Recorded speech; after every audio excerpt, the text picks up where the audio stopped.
اولاد تیار کیسی کی ہم نے. جو اولاد نمازی ہی نہیں ہے وہ کیا ایصال ثواب کرے گی؟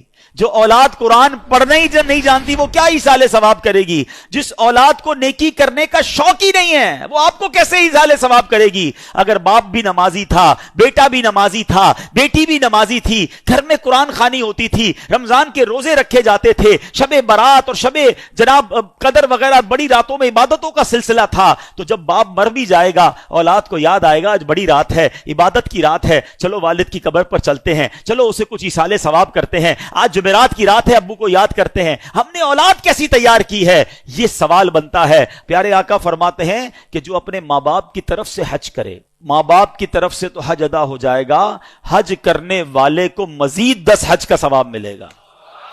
یعنی ہمارا بھی لاٹری ہے نا، ماں باپ کو تو ثواب ملے گا ہی ملے گا، ملٹی پلائی بائی ہو کر 10 ہمیں بھی ملے گا. اب اگر یہ حدیثیں پڑھی ہوں گی تو بچہ جب حج کرنے جائے گا تو ماں باپ یاد آئیں گے نا، کون نہ ماں باپ کو کون یاد کرے گا. ایک اور جگہ پیارے آقا فرماتے ہیں جب تم میں سے کوئی نفل خیرات کرنا چاہے نا، کبھی کبھی ہوتا ہے کسی مسجد میں پیسے ڈال رہے ہیں، کسی غریب کو دینا ہے، کسی کی مدد کرنی ہے، یہ ثواب تو ملے گا. آقا فرماتے ہیں اپنے ماں باپ کی طرف سے کرے. کیا خوبصورت شریعت ہے، کیا پیاری تعلیمات ہیں. صدقہ خیرات تو کرنا ہی ہے نا، نیت کر لو یہ ماں باپ کی طرف سے ہے.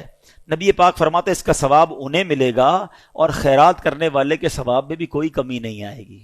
تمہیں بھی ثواب ملے گا، ماں باپ کو بھی مل جائے گا. سچ بتاؤ جب ماں باپ کو جو بیٹا روز ثواب پہنچاتا ہوگا ان کی روح کتنی قبر میں خوش ہوتی ہوگی. بیٹے نے ظہر پڑھی ہے تو دعا کی ہے، عصر پڑھی ہے تو دعا کی ہے، تھوڑے پیسے خرچ کی ہیں تو ثواب پہنچایا ہے، جمعہ ہوا ہے تو قبر پر آ کر یاسین سنا کر گیا ہے، عمرے پر گیا ہے تو میرے نام کا عمرہ کیا ہے، حج پر گیا ہے تو مجھے نہیں بھولا، مزار پر گیا ہے تو مجھے یاد کیا ہے، کسی غریب کی مدد کی ہے تو مجھے یاد کیا ہے، میرے مرحوم میرے مرنے کے بعد میرے رشتہ داروں کا بھلا کر رہا ہے. یہ وہ کام ہیں جو کر کے ہم اپنے مرحوم والدین کی روح کو خوش کر سکتے ہیں.